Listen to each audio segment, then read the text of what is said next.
Hello everyone.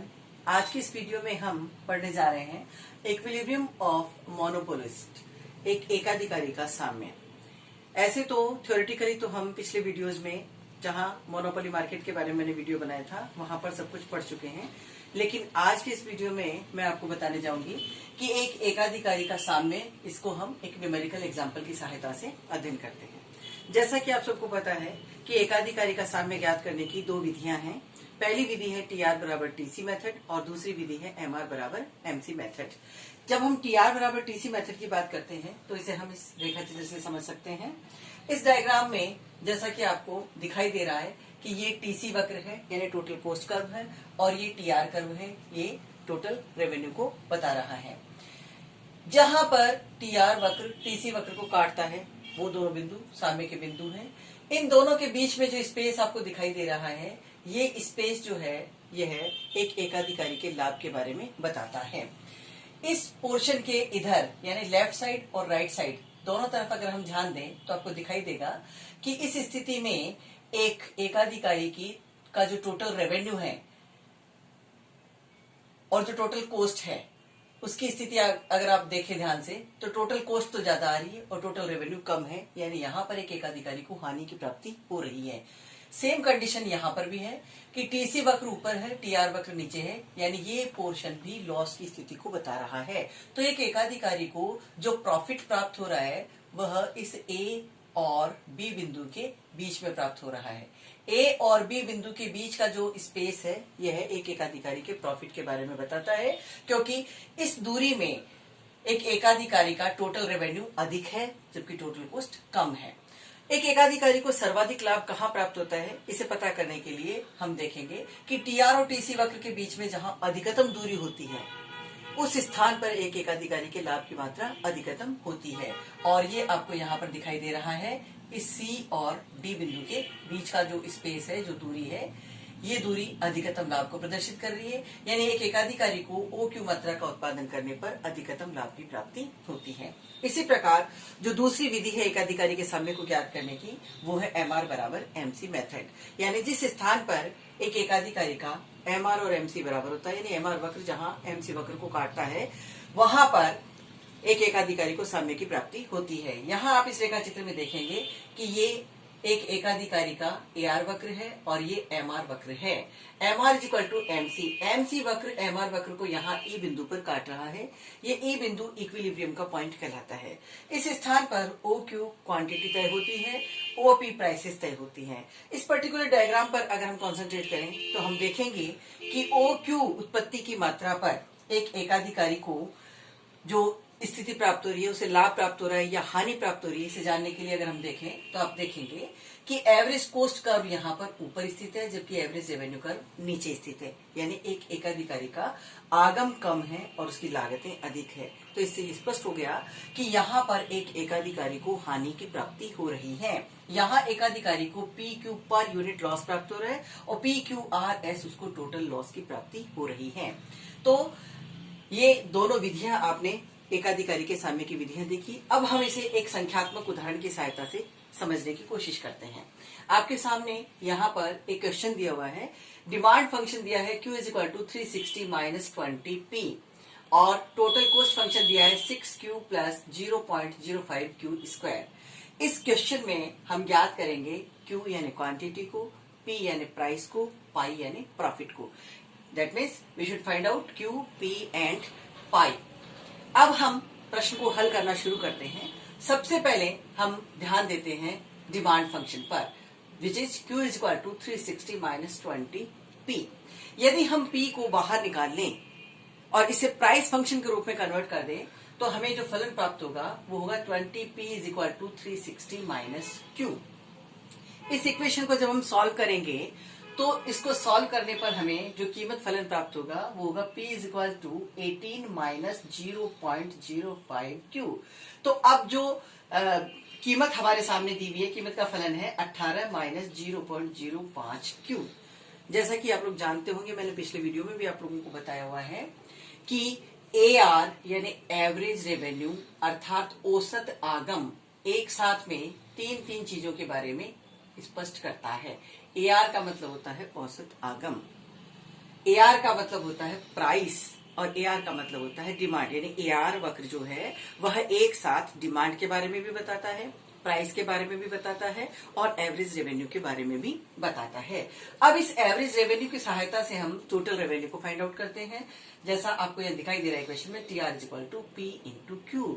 Theoretical definition TR की ये है कि जब एक उत्पादक जो है जितनी इकाइयों का उत्पादन करता है उन समस्त इकाइयों को जब उनकी कीमत से गुणा कर दिया जाता है तो जो अमाउंट हमें प्राप्त होता है वह कुल आगम कहलाता है। इसे हम मैथमेटिकल वे में इक्वेशन के रूप में इस प्रकार से लिख सकते हैं कि TR is equal to P into Q।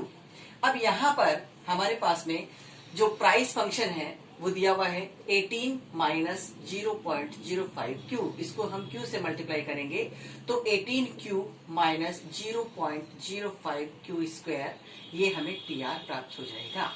TR calculate करने के बाद में हम MR कैलकुलेट करते हैं।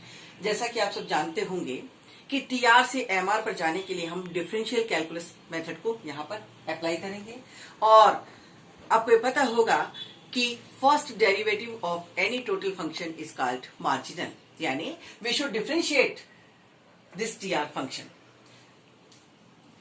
हम इस फलन को डिफरेंशिएट करते हैं तो हमें डिफरेंशिएट करने पर जो इक्वेशन प्राप्त होती है वो है MR is equal to delta TR upon delta Q या DTR by DQ is equal to 18 minus 0.1Q। मैं बहुत जल्दी आपको ये या सूक्ष्म रूप से आपको मैं ये बता देती हूँ कि हमने इसे किस प्रकार से डिफरेंशिएट किया है। मैं इजीएस्ट वे बताती हूँ आपको डिफरेंशिएट करने का कि यहाँ पर आप देख रहे हैं कि इस फलन में 18Q दिया हुआ है। इस Q की power into base power minus 1। यहाँ Q की पावर कुछ भी नहीं दी है, दैट मीन्स पावर कितनी है 1। पावर इंटू बेस है 18, हमने 1 को 18 से मल्टीप्लाई किया, फिर पावर माइनस 1 यानी 1 माइनस 1 तो पावर हो गई 0। 0 पावर होते ही Q यहाँ से हट जाता है, इसलिए यहाँ बच रहा है केवल 18। फिर ये हो गया माइनस का साइन, फिर है 0.05Q स्क्वायर। अब हम इसको डिफरेंशिएट करते हैं। पावर इंटू बेस, पावर है यहाँ 2 और बेस है 0.05। हम 0.05 को 2 से मल्टीप्लाई करते हैं तो हमें प्राप्त होता है 0.01। फिर पावर माइनस 1 यानी पावर कितनी है 2 में से हमने जब माइनस 1 किया तो 1 बच गया। 1 मीन्स केवल Q की पावर जब 1 होती है तो 1 पावर लगाने की आवश्यकता नहीं होती है। Q लिखा है, इसका मतलब अंडरस्टूड है कि यहाँ पर Q की पावर 1 है। तो इसे इस TR फंक्शन को डिफरेंशिएट करने पर हमें जो फलन प्राप्त हुआ है वो है 18 माइनस 0.1Q। ये TR फंक्शन है और ये MR फंक्शन है। इसके बाद हम आगे बढ़ते हैं। हमारे पास में TC फंक्शन जो कि क्वेश्चन में ऑलरेडी दिया हुआ है 6Q प्लस 0.05Q स्क्वायर। अब हम TC से MC पे जाएंगे। इसका मतलब कि हमें दोबारा वही काम करना है, हमें टोटल कॉस्ट फंक्शन को डिफरेंशिएट करना है। किस लिए करना है? क्योंकि हमें मार्जिनल कॉस्ट ज्ञात करनी है। और जैसा अभी मैंने आपको बताया कि first derivative of any total function is called marginal. Total cost function को जब हम डिफरेंशिएट करेंगे तो हमें मार्जिनल वैल्यूज प्राप्त हो जाएगी। हम फिर वही प्रक्रिया दोहराते हैं। यहाँ 6Q है, Q की पावर 1 है, पावर इंटू बेस यानी 1 इंटू 6, क्या बच गया 6।